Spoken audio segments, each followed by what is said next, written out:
여러분, 이제 우리가 디도서 이제 본론을 보게 됩니다. 우리가 서론을 보았죠, 그죠? 사도인 자기를 어떻게 소개했는가, 또 편지를 받는 그 디도와 그 교우들에게 은혜와 평강이 있기를 원한다 하는 서론, 인사말들을 쭉 보고 일반적인 바울의 서신의 양식을 따르면 그 다음엔 주로 뭐가 나왔죠? 편지를 받는 그 교우들에 대한 감사하는 제목들, 그리고 하나님께 영광이 돌려가기를 기대하는 기대, 그리고 그런 것들을 담아서 하는 기도, 이런 것들이 주로 인사말 후에는 그런 것들이 주로 나왔는데, 오늘 본문은 바로 본론으로 들어가고 있어요. 그런 거 생략하고 있는 것이죠, 그죠? 여러분, 우리가 대부분의 서신에서는 바울의 그런 서신의 구조가 다 살아있는데, 그런 구조를 깨고 바로 본론으로 쑥 들어갔던 본문이 갈라디아서와 디도서예요. 그러니까 이 디도서를 쓸 때 사도 바울의 마음이 얼마나 급했는가, 마치 빨리 필요한 말을 하고 싶어서 견딜 수 없는 아비의 심정을 가지고 이 글을 써 나가고 있는 것을 우리가 추측해 볼 수 있겠죠, 그죠? 이 교회의 문제가 갈라디아에 있는 교회처럼 문제가 있어서 바울의 마음이 참 급하고, 그래서 이런저런 다른 이야기는 빼고 바로 본론으로 들어갔다, 그렇게 여러분들이 보면 오늘 본문을 우리가 잘 해석할 수 있을 거라고 봐요. 여러분, 그런 마음을 가지고 바울이 무슨 이야기를 하는가 한번 볼까요? 5절입니다. 내가 너를 그레데에 남겨둔 이유는, 여러분, 바울이 디도를 그레데에 남겨두고 바울만 돌아왔어요.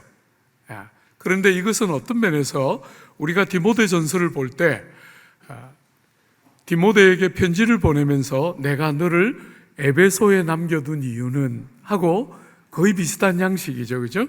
그러니까 순회 선교사였던 바울은 그 지역에 있는 교회의 필요가 클 때 계속 본인이 머물러 있지 못하기 때문에 믿을 만한 디모데나 디도 같은 인물을 남겨서 그 교회의 문제를 다루고 그 교회를 견고하게 세우기를 애를 썼던 것을 우리가 보게 돼요. 본인이 못할 때는 디모데나 디도 같은 인물을 남겨서 그 일을 잘 감당하도록 제자들을 남겨놓고 그 선교지를 떠났던 것을 보게 되죠, 그죠? 이렇게 그레데라는 섬에다 남겨뒀어요. 여러분이 그레데는 그리스 지역에서부터 밑으로 지중해 쪽으로 쭉 내려오면 중가운데쯤에 있는 섬이 그레데 섬이에요. 여러분이 그레데 섬은 위치 자체가 유럽과 북아프리카와 아시아를 끼고 있기 때문에 굉장히 말하자면 통상과 무역의 요충지 같은 섬이 그레데 섬이에요. 그리고 그 섬 안에 많은 항구 도시가 있어서 많은 배들이 아프리카로, 아시아로, 유럽으로 가는 많은 배들이 정착했다가 가고 정착하기도 하는 그런 무역의 굉장한 중심지이기 때문에 이런 항구가 많이 발전된 도시는 윤리적이고 도덕적으로 일반적으로 타락하고 퇴폐적인 문화가 많이 발달된 곳이죠. 거기다가 아시아와 아프리카와 유럽의 대륙들이 이렇게 끼고 있다 보니까 여러 지방으로부터 철학과 또 다양한 이방 종교들이 깊은 영향을 미치기 때문에 이 그레데에 건강하고 교회다운 교회를 세우는 주제는 굉장히 쉽지 않은 주제였던 것 같아 보여요. 거기다가 이 그레데 사람들의 자질이 이렇게 외지인물들이 많이 왔다 갔다 하는 그런 지역일수록 보면 그 지역 사람들의 좀 거칠고 또 친절하지 못한 정서를 우리가 지금도 많이 보는 것처럼 이 그레데 사람들의 자질이 평판이 굉장히 안 좋은 지역 사람들이 그레데 사람이에요. 그런 곳에 교회를 시작하고 교회가 건강하게 세워지는 것이 얼마나 어렵고 중요한 주제인가 하는 것이 이 지금 디도서 전체를 지배하는 핵심적인 주제 중에 하나예요. 그래서 바울이 디도를 남겨놓고 건강한 진리 위에 건강한 교회를 세우는 것, 이것이 지금 디도서를 지배하는 핵심 주제이죠. 그죠? 그런 마음을 가지고 5절을 한 번만 더 볼까요? 내가 너를 그레데에 남겨둔 이유는 남은 일을 정리하고 내가 명한 대로 각 성의 장로들을 세우게 하려 함이라. 여러분, 디도를 남겨놓고 바울은 두 가지를 기대했어요. 첫 번째는 남은 일을 정리하는 것이죠. 여러분, 학자들이 약간씩 의견이 달라도 대부분의 학자들이 생각하는 것은 이 그레데 교회를 진리 위에 바르게 세우는 일, 그게 남은 일을 정리한다 할 때 그 핵심 내용이었을 것이다. 바울이 다 못하고 남겨뒀는데 그 핵심은 진리의 말씀을 바르게 잘 가르쳐서 교회를 진리의 토대 위에 견고하게 세우는 바른 가르침을 제대로 세워가는 것, 이것이 남은 일을 정리하는 첫 번째라면, 두 번째는 뭐냐면 그 일을 이어서 계속 할 수 있는 건강한 일꾼들을 교회에 세우는 것이에요. 일꾼을 세우는 주제, 이것이 오늘 이 두 번째 디도에게 맡겨져 있는 역할이었는데, 여러분들이 이 그레데 지역에 건강하고 교회다운 교회를 세우는 일에 사도 바울이 보고 있는 첫 번째로 중요한 주제는 뭡니까? 첫 번째로 중요한 주제는 어떤 일꾼을 세워야 하는가 하는 주제가 오늘 이 본론에 제일 먼저 등장하고 있어요. 사랑하는 여러분, 세상의 대부분의 일도 그렇지만 교회는 더 말할 것도 없이 사람을 세우는 일이 교회다운 교회, 건강한 교회의 결정적인 일이다. 여러분, 목회자가 때가 되면 물러가고 새로운 담임 목회자가 오고 나서 그 이후에 어려움을 많이 겪으면서 어지간히 건강한 교회들이 타격을 입고 고통을 겪는 거 우린 굉장히 많이 주변에서 봐왔어요. 그죠? 바른 일꾼을 세우는 것이 얼마나 중요한가.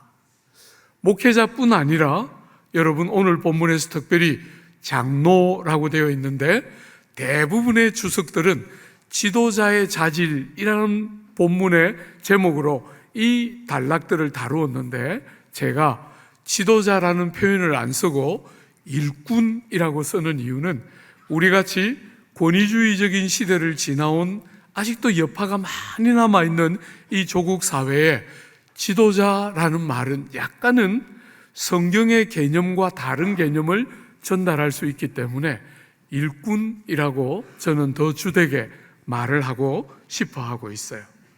사랑하는 여러분, 교회에 어떤 사람이 일꾼으로 세워지는가 너무너무 중요하지요. 그죠? 우리가 내년에 늘 하던 것처럼 내년에 일꾼들을 세우게 될 거예요. 장로님들을 세우고 권사님들을 세우고 안수집사님들을 세울 때 여러분들이 뭘 기준으로 사람들을 세울 것인가? 오늘 본문은 그 사람들의 일꾼으로 세워질 사람들의 자질이 어떠해야 되는가 하는 것을 길게 이렇게 서술하고 있는 본문인데, 우리는 오늘 다른 것은 상세한 내용은 거의 안 보고 그건 다음 시간에 보고 전체의 흐름을 가지고 몇 가지 중요한 내용들을 먼저 정리하려고 해요. 사랑하는 여러분, 이 그레데 같은 지역에 건강하고 성경적인 교회다운 교회가 세워지는 것은 굉장히 중요한 주제인데, 그 중요한 주제를 위해서 바울이 제일 먼저 끄집어내고 있는 주제는 어떤 사람을 세우면 되는가? 그죠?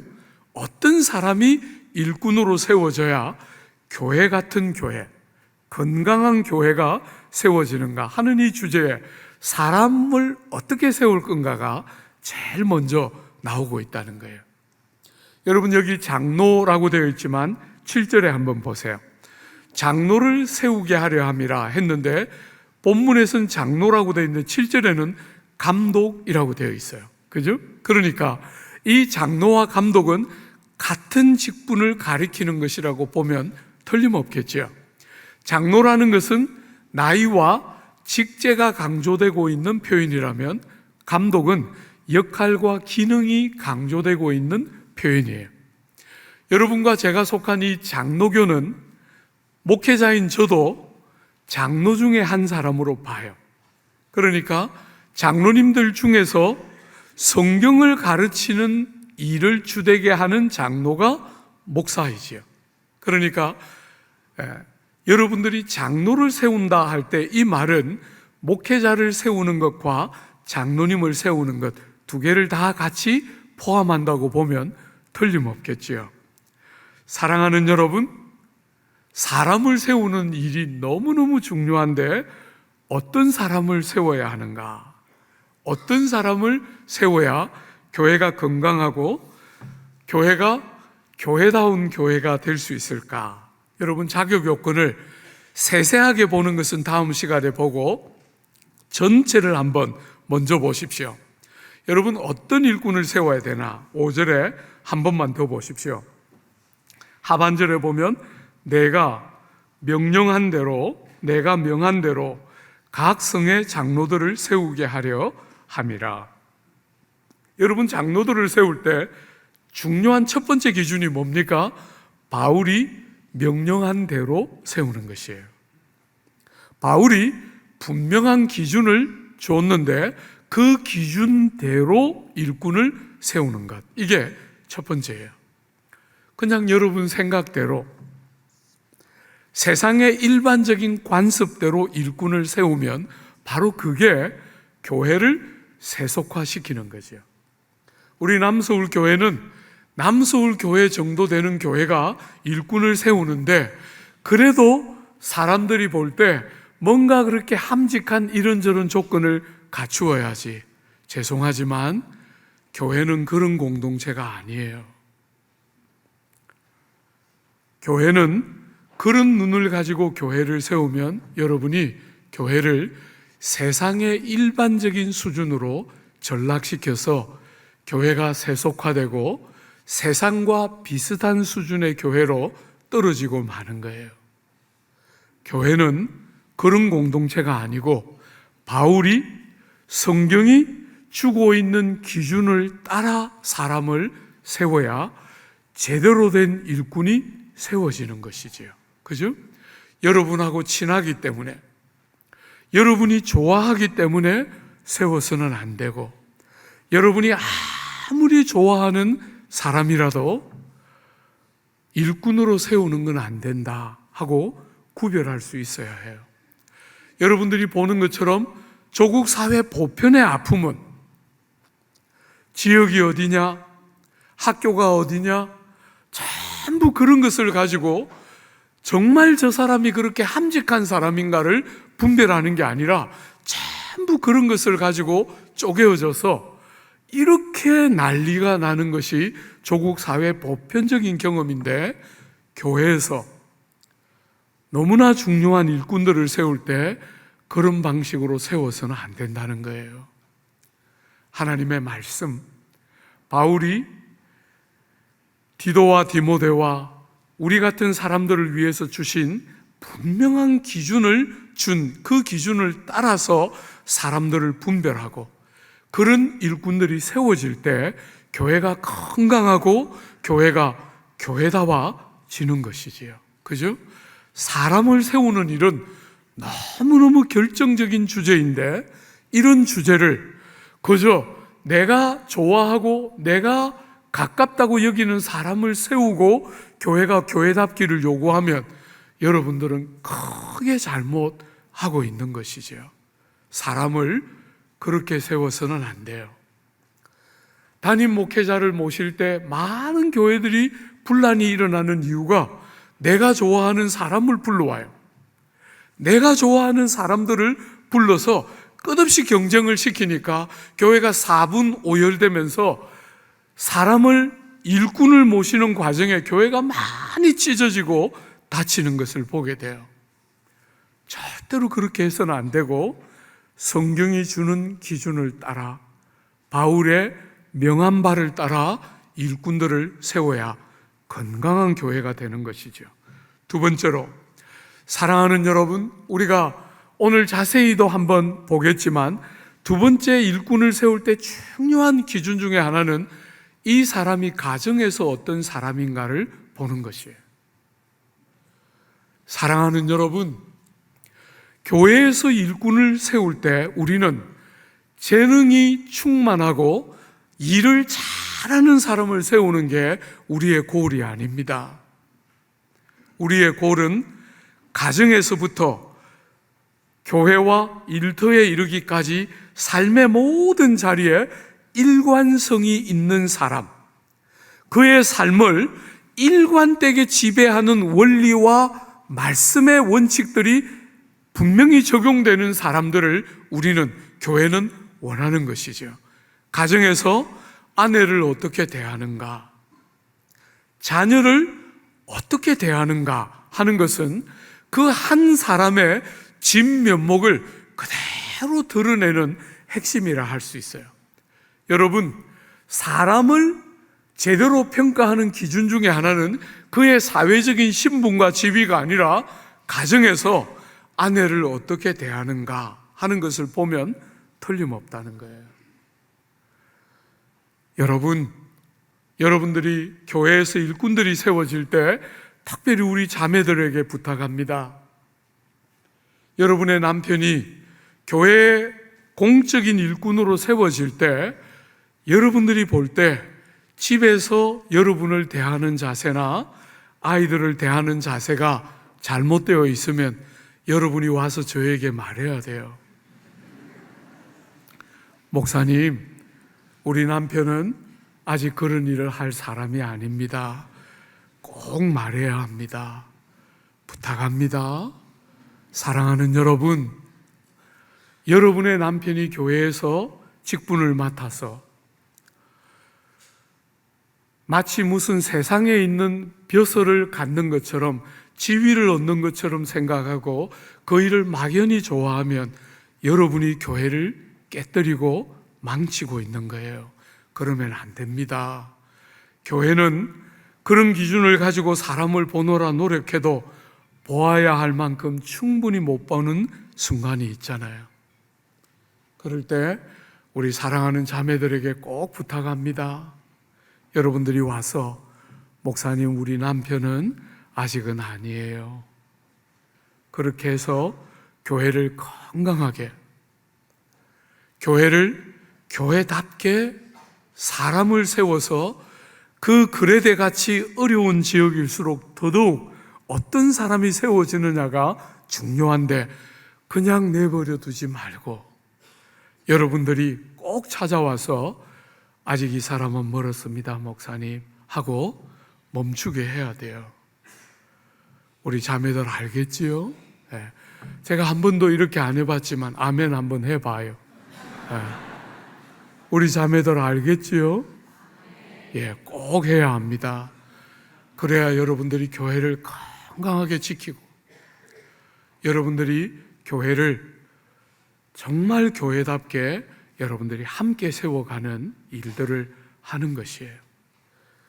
세 번째는 여러분, 아주 긴 분량을 가지고 성품과 행실이 어떠한가 하는 것이 쭉 12개의 항목으로 쭉 길게 반복되고 있어요.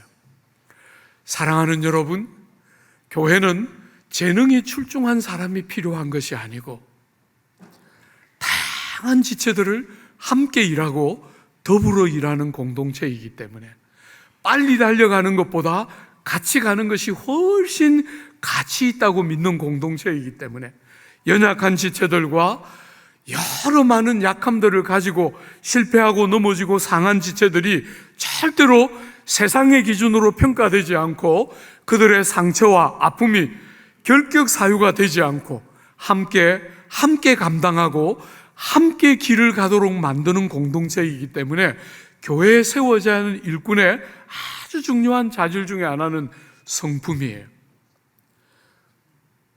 은혜의 말씀 안에 빚어지고 깨뜨려지고 다듬어진 성품, 은혜가 빚어서 빚진 심령이 뭔지를 알고 그저 권세를 부리려고 하는 사람들이 아니라 그 은혜 때문에 빚진 심령을 가지고 종이 되고 섬기고 사랑하고 희생하려고 하는 사람들이 일꾼으로 세워져야 일을 하게 되는 거예요. 사랑하는 여러분, 제가 조국교회를 보면 많은 사람들이 일꾼으로 세우는데 너무너무 어리석게도 일꾼으로 세워져서 일을 하는 게 아니라 그냥 권세를 부리려고 하는 사람들을 보게 돼요. 그러면 교회는 망하게 돼요. 일꾼으로 세웠는데, 여러분, 우리 교회는 한 번도 세워진 일꾼들이 헌금을 하는 일은 없었어요. 제가 이렇게 조국 교회를 다녀보면 어떤 교회들은 일꾼들을 세워놓고 헌금을 하게 하는 교회들이 있는데 우린 생전 그렇게 해본 적이 없어요. 여러분, 일꾼들이 세워지면 교회가 돈을 내서 그들이 일을 하고 수고를 해야 되는 사람들인 줄 알기 때문에 교회가 돈을 내서 식사를 대접하고 앞으로 잘 섬겨주시기를 부탁하는 일을 우리는 해요. 사랑하는 여러분, 교회에 무슨 자리와 지위와 신분이 있는 것이 아니고 교회 공동체를 빚진 심령을 가지고 종이 되고 사랑하기 때문에 희생할 일꾼을 세우는 것이 직분이 가지고 있는 핵심이에요. 조국 사회는 오랫동안 권위적인 사회로 존재했기 때문에 교회조차도 권위가 있는 자리라고 자꾸 생각하고 권세를 부리려고 하는데 그런 사람은 일꾼이 되면 안 돼요. 섬기고 종이 되고 희생하려고 하는 사람들이 일꾼으로 세워져야 그게 건강한 교회를 만드는 핵심이에요. 여러분, 제가 우리 교회 여러 가지 구조를 좋아하지만 우리 교회의 3D 직종은 장로와 권사예요. 해본 사람들은 다 알 거예요. 제일 고생을 많이 하는 직분들입니다. 제일 많이 시간을 투자해야 되고 제일 많이 희생하고 제일 많이 자기를 깨뜨려야만 할 수 있는 일들이 권사의 직분이고 장로의 직분이에요. 저는 그것이 정말 너무너무 감사해요. 벼슬처럼 여기지 않고 뭔가 권세를 부릴 수 있는 자리라고 여기지 않고 봉사하고 종이 되고 섬기는 이 귀한 일들이 계속해서 왜곡됨이 없이 잘 흐르도록 사람을 세우는 것이 정말 건강한 교회의 핵심이다. 여러분, 마지막 네 번째는 무엇입니까? 사랑하는 여러분, 이 모든 자질과 이 모든 이 성품, 그 다음으로 중요한 주제가 뭐냐면 말씀에 얼마나 써 있는가. 사랑하는 여러분, 교회가 왜 세속화됩니까? 중요한 결정들을 해야 되는 사람들이 그 결정들을 말씀의 기준을 따라 하나님께 기도하고 하나님의 마음이 어디에 있는지를 분별하면서 그 마음을 담아서 결정을 해야 교회가 교회답고 세상의 일반적인 원리가 아닌 원리가 작동이 되어야 그게 교회가 교회다운데, 사랑하는 여러분, 말씀의 날이 제대로 서 있고 기도의 골방이 건강하게 열려 있어야 그런 사람들이 일꾼이 되어야 하나님의 뜻을 바르게 분별하면서 교회다운 교회를 세속화시키는 게 아니고 세상 수준으로 세상 기준으로 판단하는 게 아니고 하나님의 말씀과 정말 성경이 기대하는 아버지의 마음이 어디 있는지를 분별하면서 하게 되는 것이지. 여러분들이 잘 분별해야 합니다. 기도를 들어보면 알지 않습니까? 이 사람이 평소에 얼마나 기도하나, 기도의 골방을 얼마나 사랑하고 아버지의 이름을 부르기를 얼마나 즐거워하고 아버지의 음성을 들어 순종하는 일이 얼마나 중요한지 여러분들이 분별할 수 있는 거잖아요. 그런 것들을 분별하고 그것에 따라서 일꾼들이 세워져야 하는 거죠. 여러분, 제가 우리 교회를 처음 부임해 왔을 때 우리 교회는 오부 예배를 드리고 있었어요. 오부 예배를 드리고 있는 그 오부에 대부분은 청년들이, 청년 1부, 2부 우리 청년들이 그 오부 예배를 참석했는데 어느 날 제가 우리 장로님들의 기도를 듣다가 마음에 결심이 서더라고요. 이 장로님들의 기도를 듣고 배우지 않고 우리 아들과 딸들이 도대체 기도를 어떻게 배울까? 마음이 급해서 못 견디겠더라고요. 그래서 오부 예배를 없애고 4부 예배 안으로 다 들어오도록 우리의 너무나 소중한 아들과 딸들이 장로님들의 기도를 듣고 보면서 기도를 배우고 따라하고 그렇게 하면서 정말 나도 저렇게 기도하고 나도 저렇게 살아야 되겠다 하는 것들이 뭔지가 느껴지도록 그런 일꾼들이 세워져야 그게 정말 교회 같은 교회, 건강한 교회가 세워지는 것이지. 사랑하는 여러분, 우리는 굉장히 안 좋은 많은 모델들 때문에 좌절하고 그래서 어떤 사람들은 아예 직분자가 안 되려고 그래요. 그러면 안 됩니다. 여러분, 그러면 안 됩니다. 건강한 사람들이 직분을 맡아야 하나님의 말씀 앞에 서 있고 기도의 골방이 건강하게 세워져 있는 사람들이 일꾼으로 세워져야 교회가 건강하게 세워지는데 안 좋은 본들을 보면서 낙심하고 비관하고 냉소하면서 직분 자체를 안 맡으면 교회가 계속해서 아픈 일을 반복하게 되는 거예요. 건강한 사람들이 자원해서 일꾼이 되는 것은 안 돼야 될 사람이 되는 것만큼이나 중요한 주제인 거예요. 그렇죠?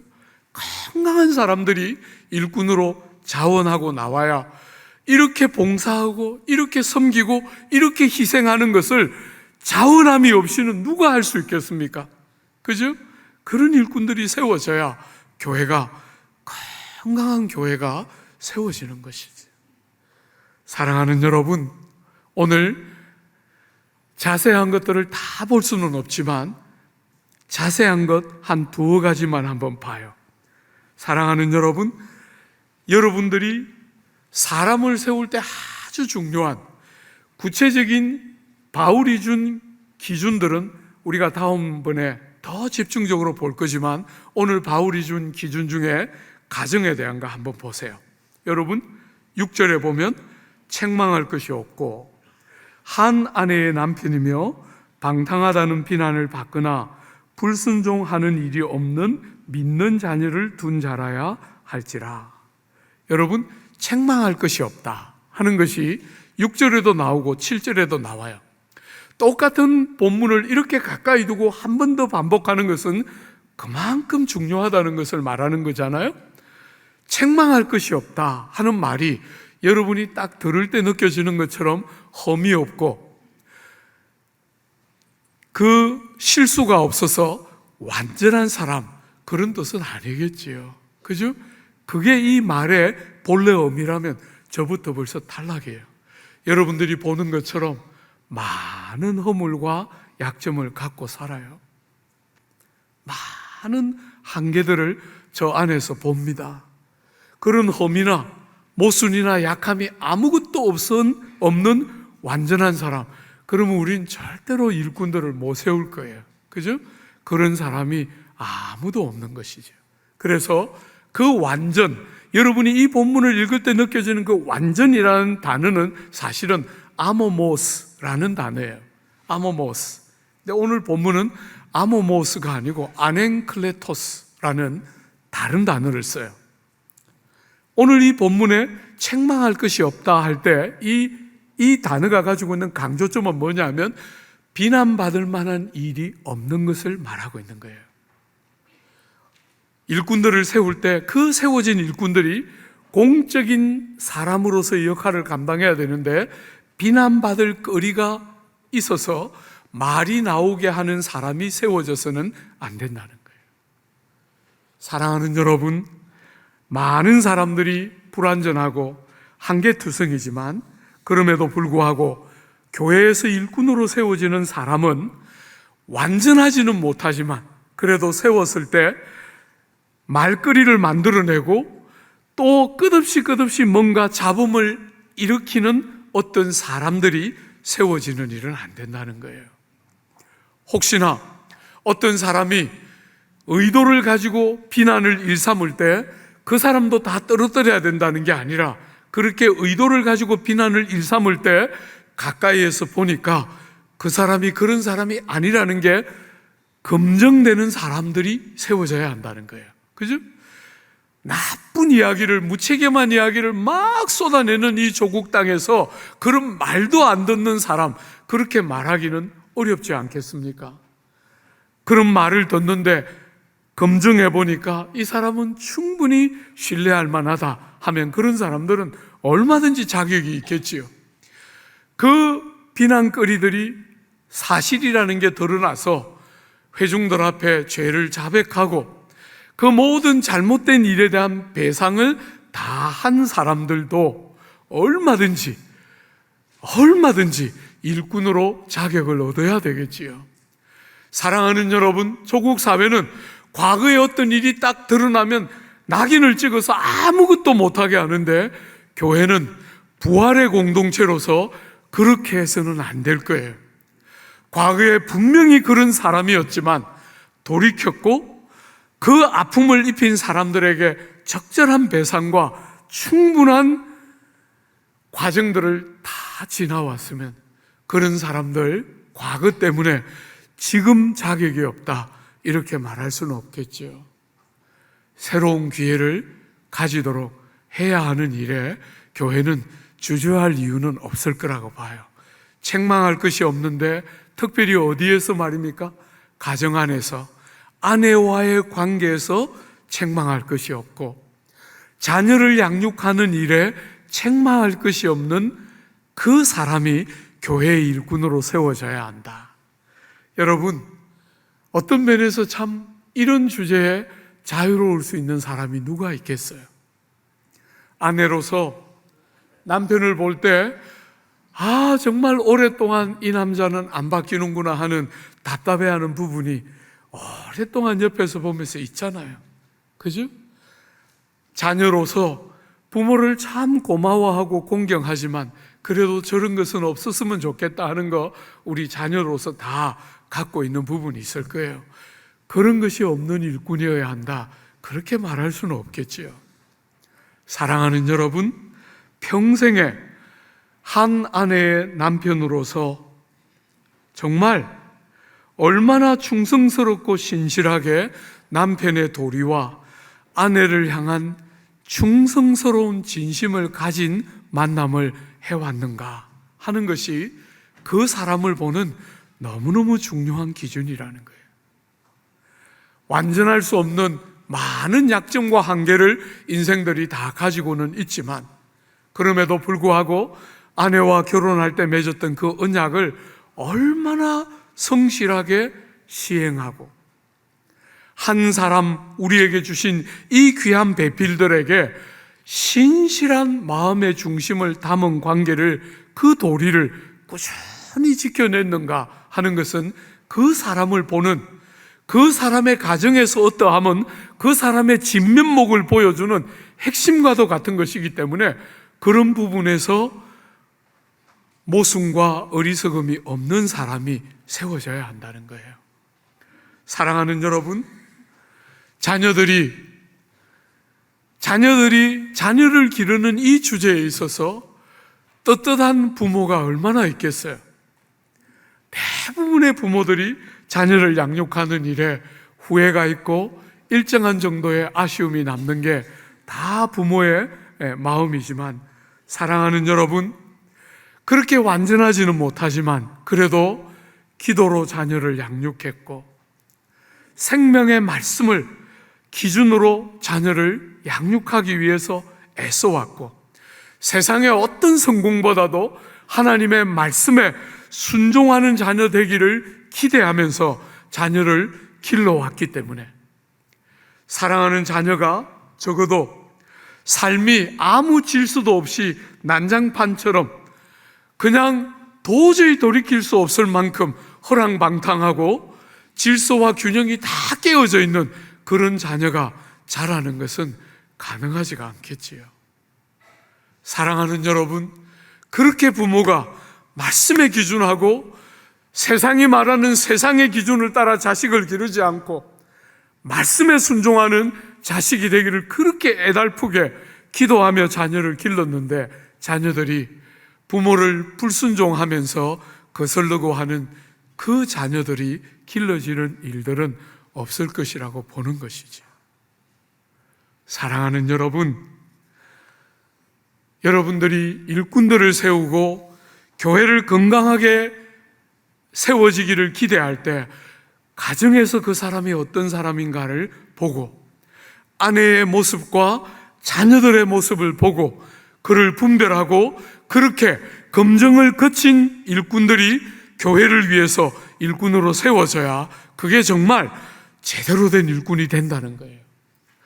사랑하는 여러분, 그냥 부부관계가 좋은가, 금술이 좋은가가 핵심이 아니고 서로에게 얼마나 진실하고 충성되고 그 언약에 신실하게 서로 책임있게 서로를 대하고 사는지를 보라는 거예요. 그렇지 않은 사람들은 여러분이 교회를 위한 일꾼으로 세워서는 안 됩니다. 우리가 이번에 여러 사역자들이 담임 사역지를 맡아가게 되면서 우리가 이번에 사역자들 면담을 했는데, 전임들을 모실 때는 반드시 사모님들이 같이 오세요. 파트들을 모실 때는 파트들만 보지만 전임들을 모실 때는 반드시 사모님들이 같이 와서 꼭 제가 시켜요. 우리 목사님, 우리가 우리 교회 부교육자로 모셔야 될 이유를 한번 설명해 보라고. 대부분은 면접을 하는 자리니까 좋은 이야기를 하지요. 그죠? 그렇지만 제가 늘 말하는 것처럼 그런다고 속지는 않잖아요. 그죠? 아내가 뭐라고 말하는가 듣고 우리가 그분을 모셔와요. 사랑하는 여러분, 가정은 그 사람을 보는 진면목이 드러나는 현장이에요. 아내의 말도 한마디 들을 줄 모르는 사람이 교회의 일꾼으로서 제일 중요한 누군가의 말에 귀를 기울여 듣는 일 할 수 있겠어요? 아내의 그 귀한 제일 잘 아는 사람의 말 한마디를 귀를 열어 들을 줄 모르는 사람이 다른 성도들의 말을 귀를 열어 들을 줄 알겠어요? 그런 사람들은 일꾼으로 세우면 안 되는 것이요. 우리 자매들에게 아까 부탁한 거 꼭 기억하고, 목사님, 저 사람은 제 말 안 들어요. 와서 이야기해 줘야 합니다. 저 사람 세우면 목사님 말도 안 들을 거예요. 여러분, 많은 사람이 오해해요. 목사님 말은 듣겠지. 아닙니다. 아닙니다. 여러분이 돕는 배필이에요. 여러분의 말을 못 들으면 목사 말 안 듣습니다. 저는 40년 목회하면서 봤잖아요. 들을 것 같이 생겼는데 안 듣더라고요. 사랑하는 여러분, 아내들의 몫이에요. 여러분들이 남편의 귀를 열어놔야 합니다. 그리고 여러분들이 그렇지 않은 남자가 교회의 직분자가 될 때 여러분이 와서 안 된다고 말해야 해요. 사랑하는 여러분, 교회를 여러분이 함께 세워가는 것이에요. 마지막 하나만 더 생각해 볼까요? 사랑하는 여러분, 험이 없는 일꾼이어야 하는데, 책망할 것이 없는 일꾼이어야 하는데, 7절에 보면 감독은 하나님의 청지기로서 책망할 것이 없고, 여러분, 일꾼으로 세워질 사람의 아주 중요한 자질 중에 하나는 교회가 자기의 소유가 아니라는 것을 아는 사람들이에요. 여러분, 이런 실수는 대부분 장로님들보다 목회자들이 많이 범하는 실수인 것 같아요. 특별히 개척을 하고 집을 다 내놓고 집에서부터 개척을 시작해서 이것저것 안 따지고 다 쏟아냈던 그런 목회자들은 참 어떤 면에서 교회가 내 것인 것처럼 여길 수 있는 위험이 크지요. 정말 그렇게 했지만 다 쏟아붓고 니 거 내 거 안 따지고 다 교회를 위해서 다 평생을 살았지만, 사랑하는 여러분, 교회는 피로 값주고 사신 그분의 것이죠. 사람의 것일 수가 없습니다. 교회는 주님이 피로 값주어 사신 주님의 소유이고, 교회의 주인은 어떤 탁월한 인물이 아니고 어떤 많은 헌신을 한, 많은 것들을 수고한 어떤 사람의 것이 아니고, 교회는 그분이 피로 값주고 사신 그분의 것이고, 교회를 섬기는 일꾼들은 하나같이 교회는 우리 예수님의 것이구나 하는 것이 드러나야 제일 교회다운 교회, 건강한 교회가 되는 것이에요. 사람의 것이 아닙니다. 아무리 유력하고 아무리 훌륭해도 사람의 것이 아닙니다. 예수께서 피로 값주고 사서 우리를 위하여 선물로 주신 것이 교회이므로, 정말 주인의식을 가지고 사랑하고 섬기고 희생해야 하지만 주인 노릇을 하려고 해서는 안 되는 것이죠. 그죠? 주인은 예수님이시고, 예수께서 우리를 위하여 선물로 이 땅에 보내주신 성령의 충만한 임재가 드러나야 교회다운 교회가 되는 것이에요. 사랑하는 여러분, 이렇게 교회를 향한 냉소와 비판과 좌절이 가득한 세상에 여러분하고 그런 꿈을 같이 가지고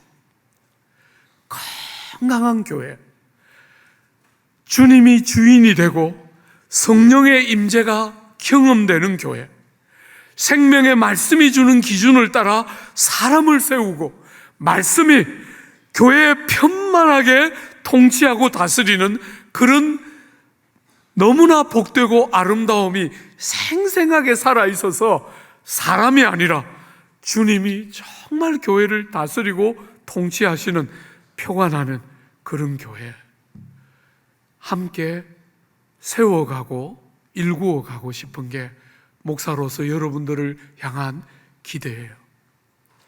사랑하는 여러분, 정말 헌신해야 될 사람이 뒷걸음질 치면서 뒤에서 비판하는 자리에 머물러 있는 자가 아무도 없이 자원하고 이 어렵고 이 까탈스러운 섬김과 수고의 자리에 세워져야 할 일꾼들이 세워지면서 건강한 교회, 사람들에게 위로와 소망이 있는 경건한 능력이 살아있는 그런 교회가 되도록 제대로 된 사람들을 세우고, 정말 두렵고 부끄럽지만 여러분 자신을 그렇게 자원하고 헌신함으로 건강한 교회가, 우리 남서울 교회가, 또 많은 주변의 교회가 그렇게 건강해지도록 여러분이 그렇게 교회를 섬겨주시고 자원해 주시기를 기대하고 축복합니다.